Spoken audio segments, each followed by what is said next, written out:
Hello there, welcome to Naija Real Estate Diaspora Roadmap. I am Marvelous Alabi. I'll be your trusted guide as we embark on an adventure through the vibrant world of Nigerian real estate. Together, we will explore cities, communities, and countless opportunities that make Nigerian real estate a true gem for our Nigerian family. Whether you're a first-time investor, a professional, or simply interested in staying connected to your heritage and understanding how to acquire property in Nigeria, this podcast is your guide to creating wealth in the real estate sector. We have everything covered from the bustling street of Lagos to the serene shores of Abuja.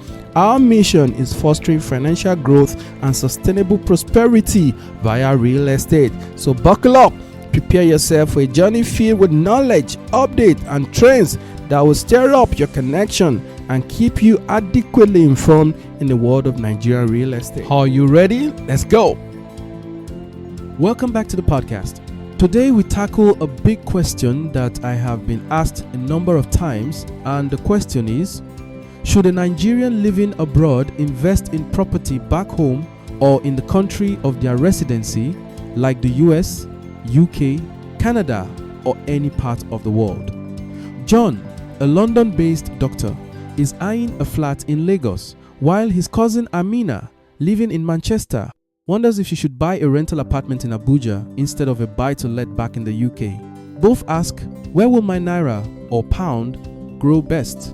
In today's episode, we'll compare Nigeria and UK real estate across all key factors like ROI, rental yields, price growth, currency and inflation, legal and tax issues, management, financing, stability, and infrastructure. Then wrap up with clear recommendations to inform your investment decision. So, let's dive in and help you chart your investment roadmap. Let's start with rental income, also known as yields. In Nigeria, many investors enjoy stronger returns compared to the UK. For example, in popular Lagos areas like Lekki, Yaba, and Ikeja, rental income can range from 6 to 12% out of every 100 naira spent on the property. In newer or less crowded cities like Port Harcourt or down southwest, the return can go even higher, often between 9 and 12%, because demand is strong and property prices are still affordable. Now, let's head to the UK. The typical rental return there is lower, usually around 4 to 5% out of every £100. If you buy in cities like Manchester or Liverpool, you might earn 5 or 6%, but in expensive areas like London, rental income can drop as low as 2 or 3% because property prices are sky high. To put this into perspective, a flat in Manchester worth £250,000 might bring in £12,000 to £15,000 a year in rent. That's roughly 5 to 6% in return. Meanwhile, a house in Lagos worth 50 million naira, which is about £25,000, could bring in 4 to 5 million naira a year in rent. That's about 8 to 10% in return.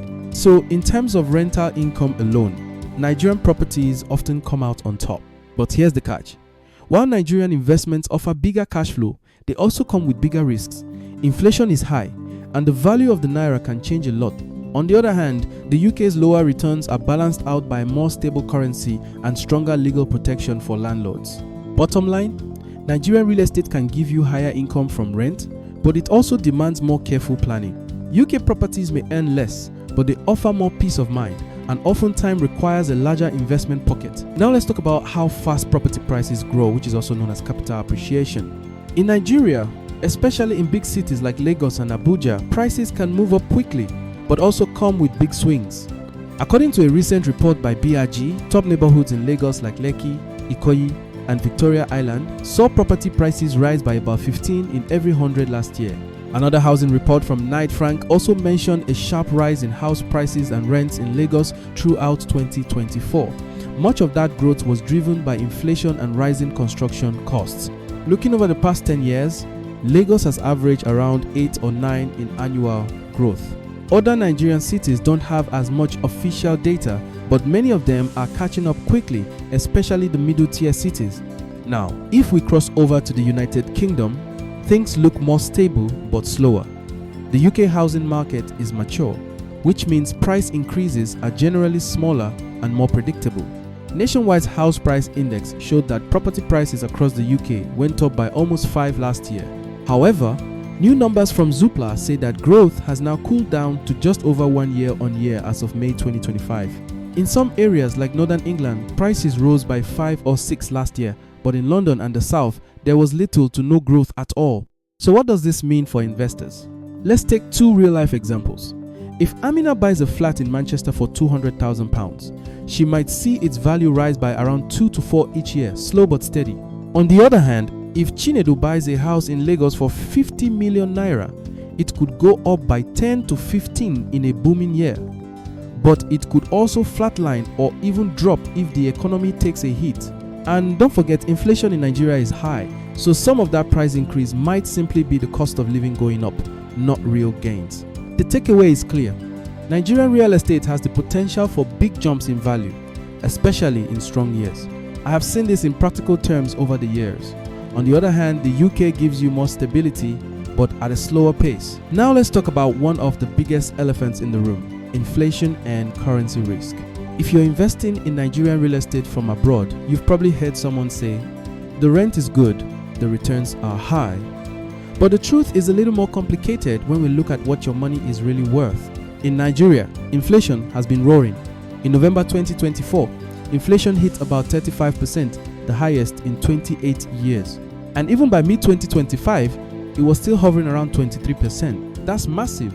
At the same time, the Nigeria's currency, Naira, has dropped in value. Let's rewind for a second. Before 2023, $1 exchanged for roughly 400 Naira. But today, it's well over 1,400 Naira per dollar. That means the Naira has lost a huge chunk of its value in just a few years, the same to the pound sterling. Now, what does that mean for you as a diaspora investor? If you own a rental property in Lagos and your rent goes up by 15% this year, that sounds great, right? But if inflation is rising by 30%, then in real terms, your income is actually shrinking, not growing. And if the Naira keeps falling against the pound or dollar, then the money you bring back home is worth even less.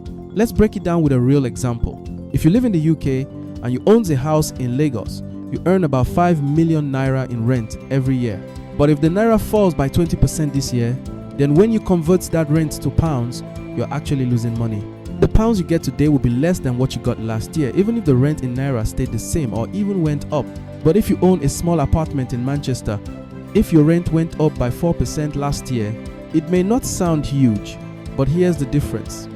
UK inflation is currently about 3 to 4%, and the British pound is stable. That means your returns are more predictable and your buying power isn't dropping off a cliff. So, what's the takeaway? In Nigeria, you need your returns to outpace inflation by a lot. We're talking 25 to 30% just to stand still. And that's without even factoring in repairs, tenant issues, or delays in rent collection. The currency risk adds another layer of uncertainty, especially for those of us who earn, save, or plan to retire in pounds or dollars. In contrast, the UK's lower inflation and stable currency make the real returns clear and more reliable, even if the rental yields are lower on paper. So while Nigeria might offer higher potential rewards, the risks, particularly from inflation and currency depreciation, are just as high. It's not just about how much rent you collect. It's about what that money is actually worth in the long run. But always remember, the value of your land in which you build your property keeps appreciating and growing in value. That is the real investment. And of course, there are other ways to earn far higher than inflation and have a consistent cash flow from your Nigeria investment. Let's now talk about something many people avoid but really shouldn't, and that is legal and tax issues. Whether you're buying property in the UK or Nigeria, this stuff matters a lot. Let's start with the UK. In the UK, the rules are very structured, clear, and enforced. If you're buying a house, you pay something called stamp duty land tax, or SDLT. How much? It depends on the price of the home. The rate starts at 0 for very cheap properties but climbs up to 12% for more expensive homes. And if you're buying an investment property or second home, there's an extra 3% surcharge on top of that. So yes, property taxes in the UK can get pretty steep. Then there's rental income, which is the money you make from tenants. That income is taxed as part of your regular income. And if you sell the property later and make a profit, you'll pay capital gains tax, which can be up to 28% on the profit for residential homes. There are also ongoing costs. If your property is empty, you may still have to pay council tax. There are landlord responsibilities, and the system checks everything from safety certificates to income declarations. It's transparent and well policed. Oh, and if you're a non-resident investor buying in the UK, someone based abroad, there's an extra 6% surcharge on top of the normal stamp duty. So yes, it adds up. Now let's look at Nigeria. On the surface, taxes in Nigeria seem lower. Stamp duty is much smaller, usually around 0.75 to 1% of the property value. Capital gains tax is a flat 10% on any profit when you sell. And rental income is taxed as part of your personal income with tax rates that can go up to about 24%. But here's the catch. The process can be more complicated and less predictable. Let's start with bureaucracy. In Nigeria, buying land or property usually requires governor's consent, survey plans, title searches, registration, and sometimes legal verification steps. All these come with their own fees, delays, and paperwork. Worse, the risk of land fraud is very real. You might have heard of diaspora investors who spent millions to build only to find the land was never legally theirs. One real-life case reported by The Guardian involved a UK-based Nigerian who built a house in Enugu only to find out the land didn't legally exist. Just imagine. That's why working with lawyers and trusted developers is absolutely essential in Nigeria. But there are also opportunities. For example, Nigeria now has a diaspora mortgage scheme. If you live abroad, you may be able to borrow up to 50 million naira at an interest rate of about 6.9%. That's quite attractive, especially given Nigeria's usual lending rates. In the UK, there isn't a specific diaspora mortgage. But if you're a Nigerian settled in the UK, you can apply for a regular buy-to-let mortgage with current rates around 4 to 5%. Much more accessible and structured. Let's also touch on double taxation because this confuses a lot of people. If you own a property in Nigeria and collect rent, you'll pay Nigerian tax on that income. If you own a flat in London, you pay UK tax on that rent too. But don't worry, there are tax treaties between the two countries that usually prevent you from being taxed twice. Still, it's very important to talk to a tax advisor, especially if you earn across borders. So what's the bottom line? Tax rates in Nigeria are generally lower, only 10% capital gains compared to up to 28% in the UK. Earned stamp duty in Nigeria is small. In the UK, it can be significant. But Nigeria comes with more legal and regulatory risk. In the UK, things are clearer and safer but costlier. One expert said it best. In Nigeria, don't just buy land, buy peace of mind. Work with developers who have a track record and make sure all documents are verified. That advice could save you millions and lots of headaches. The best thing to do, however, to avoid all these taxes and headaches is buying from registered developers. We have partnered with 3 of the most outstanding developers in Nigeria to guide and support you on how to navigate your investment decisions. Get in touch to us and we will connect you to them. Now let's talk about something that's often overlooked but incredibly important, and that is, how do you manage a property from thousands of miles away? Let's start again with the UK. Remember, we are using the UK as our point of reference in this episode. In the UK, the property management industry is well established and professional. Whether you're in Manchester, Milton Keynes or Maidstone, you can hire a letting agent to handle everything: finding tenants, collecting rent, fixing that leaky tap, even chasing late payments. You'll typically pay 10 to 15% of your rental income for this service. Not cheap, but for many landlords, it's worth every penny for peace of mind. And with digital tools like Rightmove, Zoopla, online banking, and landlord portals, even diaspora investors can monitor everything remotely. You don't need to be in the UK to stay in control. Now let's shift to Nigeria. Here's where things get a bit trickier. Managing a Nigerian property while living abroad, whether you're in Canada, the US, or the UK, comes with real challenges. The time zone gap, the distance, and let's be honest, less formal enforcement systems. But here's the good news. Things are changing fast.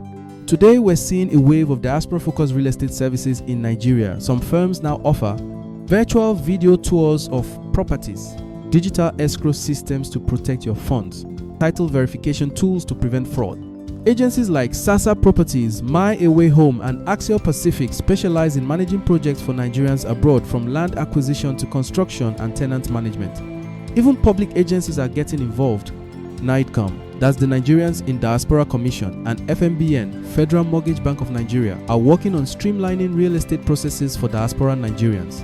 At a recent Diaspora real estate event in London, panelists emphasized 2 key things: work only with proven developers and use tech to track your investment progress. Still, there are real concerns. As Knight Frank noted in a 2024 report, Rent default rates are rising, partly because Nigeria's high inflation is squeezing tenants. That means some landlords are missing rent payments even when properties are occupied. Utilities are another issue. Power, water, and repairs can be inconsistent depending on the location. So what's the smart move? Partner with a reputable local property manager. Get written agreements. Keep communication, regular use, WhatsApp, Zoom, or check-ins. And this is important, consider turnkey estates. Fully built homes where the developer also handles tenanting and management. That's a growing trend. Many diaspora investors are now buying properties in well-developed estates, where everything from rent collection to plumbing is handled by the estate company itself. It's a more hands-off, less risky way to invest back home. So, here's the takeaway. In the UK, remote management is straightforward. Hire an agent, sit back, monitor digitally. In Nigeria, it takes more due diligence, but thanks to new tech tools, diaspora-friendly services, and a maturing market, it's becoming easier every year. Working with genuine developers make the process smooth and effortless. How you pay matters, mortgages, cash, and diaspora options. Let's face it, money talks, especially when we're talking about real estate financing. So, how do you actually pay for a property, whether it's in the UK or Nigeria? Let's begin with the UK. If you're a Nigerian living in the UK, even on a work or study visa, you can usually access a buy-to-let mortgage. These are special loans designed for investment properties, and they come with a few caveats. You'll need a bigger deposit, typically 25% or more. Interest rates are a bit higher than for residential homes, and lenders will want to see your credit history and income. In late 2024, average UK landlord mortgage rates hovered around 4.5 to 6%, depending on how much you're borrowing and your credit profile. Still, once you are approved, the process is smooth, and for many diaspora investors, is the most affordable way to buy property, spreading payments over 20-30 years while letting rent help pay the loan. Now let's flip over to Nigeria. This is where the landscape shifts dramatically. Traditional mortgages in Nigeria have eye-watering interest rates, often 18 to 25% per year. That's why most property deals are cash-based. People save, borrow from family, or pay in installments. But here's the bright spot. Diaspora mortgage schemes are changing the game. In 2024, the Nigerian government launched a diaspora mortgage scheme, offering loans up to -50 million at just 6.9% interest per annum, a massive discount compared to local rates. There's more. The National Housing Fund, NHF, now has a diaspora window. Private lenders like Family Homes Funds are offering tailored financing packages. Some developers now offer flexible installment plans just for diaspora Nigerians. We can connect you to a number of them. One expert at a diaspora event in London called it a game changer. Diaspora investors can now buy homes without selling everything at once. Of course, there are conditions. You may need a Nigerian bank account, which I believe most Nigerians in the diaspora already have. Some lenders require local collateral or guarantors. And the process, while improving, is not yet as automated as the UK. A quick comparison scenario. A UK-based Nigerian, like Amina, can walk into a UK bank, get a buy-to-let mortgage at 5%, and buy a Manchester flat with 25% down. A US-based Nigerian, like Tunde, might struggle to get a UK mortgage unless they have ties or income in the UK. A Nigerian in Canada might tap into Nigeria's diaspora mortgage scheme and buy a $40 million property in Abuja, paying 6.9% interest, far better than the standard 20%. So what's the bottom line? Financing is almost always easiest in your country of residence. But for diaspora Nigerians, mortgage access back home is improving fast, and it's now possible to buy with part financing instead of lump sums. Just remember, always compare interest rates and repayment terms, because 5% in the UK is a bargain, but 6.9% in Nigeria might be a breakthrough. Remember, you can live in the UK and buy property in Nigeria while paying installments on a monthly basis for up to 5 years. Let's talk politics, stability, and infrastructure, because location is not just geography, it's governance and growth. Here's the deal. The UK is politically stable. It has a strong rule of law, a predictable economy, and a mature real estate system. Changes in government don't usually shake property laws or your ownership rights. And if you need to sell, there's a liquid market. Properties move fairly quickly, especially in high demand areas. Now compare that with Nigeria. Nigeria is what experts call an emerging market full of growth potential, but with higher risks. Policy changes like the fuel subsidy removal in 2023, this spike inflation and caused currency volatility. Some areas still face security concerns or infrastructure challenges. And yes, the economy responds heavily to oil prices and forex availability, but there's progress too. The current government is investing in infrastructure and diaspora engagement. So what does that mean for you? In the UK, you're buying into safety and slow growth. In Nigeria, it's higher risk but higher potential return. Now, let's dive into infrastructure. This is a major driver of property value. In Nigeria, things are booming. Lagos Blue Line and Red Line rails, Fourth Mainland Bridge, Lekki Deep Sea Port, Abuja Metro, new airports and power plants. Entire new cities like Eco Atlantic and Lekki Free Trade Zone. These mega projects are reshaping entire neighborhoods. Places like Ibeju Lekki, once overlooked, are now real estate hot zones. But here's the catch. You're buying into the future, so timing is everything. In contrast, the UK's infrastructure is already built out. You get reliable roads, trains, and utilities, but fewer dramatic leaps in property value. Recent projects like Crossrail, Elizabeth Line have helped areas like East London, but it's more evolution than revolution. The takeaway now is Nigeria has more up-and-coming areas, while the UK has more proven, predictable neighborhoods. As we round up this episode of the podcast, let's put it all together. In Nigeria, there are higher yields, fast growth, and more excitement, but also more risk. In terms of inflation, currency swings, and trust issues, new diaspora-friendly mortgage options are making access easier. This is great if you want to, in quote, keep a foot home or buy early in a rising area. But in the UK, the system has stability, strong currency, predictable income. Mortgages are accessible if you live in the UK. It has a lower risk but also lower returns. So, what's the best strategy? For many diaspora investors, the answer is both. Balance your portfolio, one property in the UK for stable pound-denominated income, another one in Nigeria for long-term growth and homeland connection. The key is working with reputable developers and getting instant allocation if you want to develop as soon as possible. No stories. Here is my final thoughts. Real estate isn't just about buildings, it's about legacy, strategy, and identity. For Nigerian diaspora, investing is often more than profit. It's about belonging. It's about the pride of owning land back home and the security of having assets in the West. So take your time, do the homework, and build the future on both sides of the ocean. If this episode helped clarify your thinking, please like, share, and follow for more future episodes. Got questions? Want guidance tailored to you? Reach out to us, we're here to help. Until next time, happy investing. We hope you've enjoyed this episode of Naija Real Estate Diaspora Roadmap as much as we enjoyed bringing it to you. Your support is what keeps us motivated to provide you with the best insight and strategies for your real estate success. If you could spare a moment, we greatly appreciate your feedback. Please leave us a review, share your thoughts and experiences with us. Your review not only make our day, but also help us tailor future episode to your preferences and interests. Stay connected with us by hitting the subscribe button so you never miss an episode. We are committed to being your trusted source for Naija Real Estate Diaspora Roadmap. Thank you for being a part of our community. I remain your host, Marvelous Alabi. See you in the next one. Bye-bye.